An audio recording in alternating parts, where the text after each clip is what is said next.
रात का तीसरा पहर था और आसमान घने बादलों से ढका हुआ था। हल्की बारिश हो रही थी और तेज हवाओं की आवाज ने भयावह माहौल बना दिया था। हाईवे लगभग खाली था। इस सड़क पर रघु नामक एक ट्रक ड्राइवर अपने ट्रक में माल लादकर दूर के शहर की ओर जा रहा था। रघु एक अनुभवी ड्राइवर था जिसने अपने जीवन का अधिकांश समय ट्रक चलाने में बिताया था।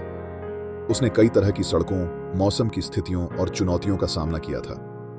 हालांकि उस रात उसने जो भयावह अनुभव सहा, उसने उसकी जिंदगी हमेशा के लिए बदल दी। रघु अपने ट्रक में हाईवे पर तेज रफ्तार से भाग रहा था, रात के सन्नाटे को चीरता हुआ।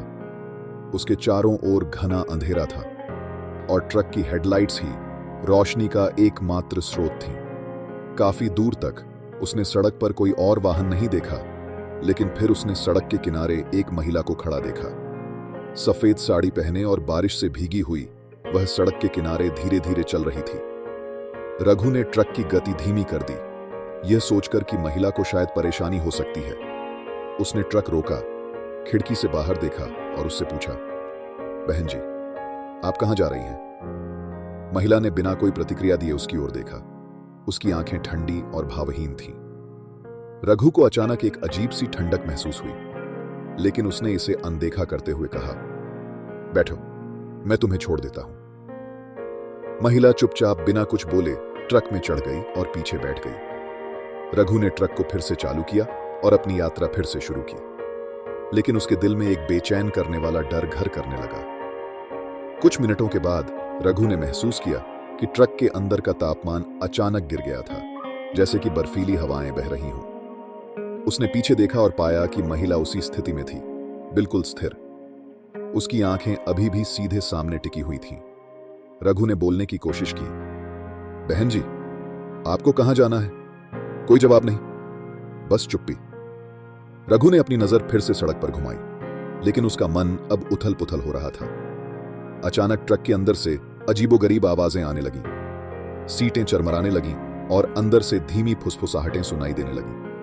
रघु को पसीना आ गया। वह समझ नहीं पा रहा था कि क्या हो रहा है। थोड़ी देर बाद जब रघु ने पीछे देखा तो वह महिला गायब हो चुकी थी। बस एक खाली सीट बची थी जहां वह बैठी थी। रघु का दिल तेजी से धड़कने लगा।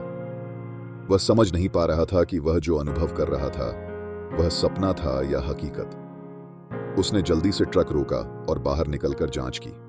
चारों तरफ अंधेरा था और उसे बस बारिश की आवाज सुनाई दे रही थी। महिला कहीं नजर नहीं आ रही थी। जैसे ही वह ट्रक में वापस चढ़ने वाला था, उसने अपने पीछे से हंसी की आवाज सुनी। आवाज सुनकर उसकी रीढ़ में सिहरन सी दौड़ गई। रघु ने मुड़कर देखा तो वही महिला खड़ी थी। उसकी आंखें लाल हो गई थीं और उसका चेहरा विकृत था। तुम्हें लगा कि मैं चली गई हूं? महिला ने ठंडी डरावनी आवाज में कहा। रघु पीछे हटते ही लड़खड़ा गया और उसका संतुलन बिगड़ गया। महिला उसके पास आने लगी। हालांकि उसकी गति धीमी थी, लेकिन उसकी उपस्थिति इतनी भयावह थी कि रघु हिलने में असमर्थ हो गया। रघु ने खुद को संभाला और ट्रक की ओर दौड़ा। बिना किसी हिचकिचाहट के वह अंदर चढ़ गया और इंजन चालू कर दिया।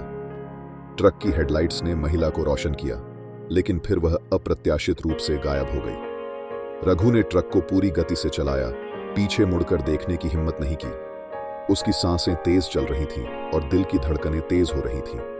उसे समझ में आ गया कि उसने जो देखा था वह एक भ्रम था। एक भूत उसे फंसाने की कोशिश कर रहा था। कुछ घंटों बाद जब वह शहर के पास पहुंच रहा था तो वह एक ढाबे के पास रुका। उसने वहां मौजूद दूसरे ट्रक वालों को यह कहानी सुनाई। एक बूढ़ा ट्रक वाला उसके पास आया और गंभीरता से बोला, तुम अकेले नहीं हो। इस राजमार्ग पर कई ड्राइवरों को यह भ्रम हुआ है। जो डर गए थे वे कभी वापस नहीं आए। तुम भाग्यशाली हो कि बच गए। रघु के चेहरे पर चिंता के भाव साफ दिखाई दे रहे थे। उसने संकल्प लिया कि वह फिर कभी रात में इस राजमार्ग पर अकेले यात्रा नहीं करेगा।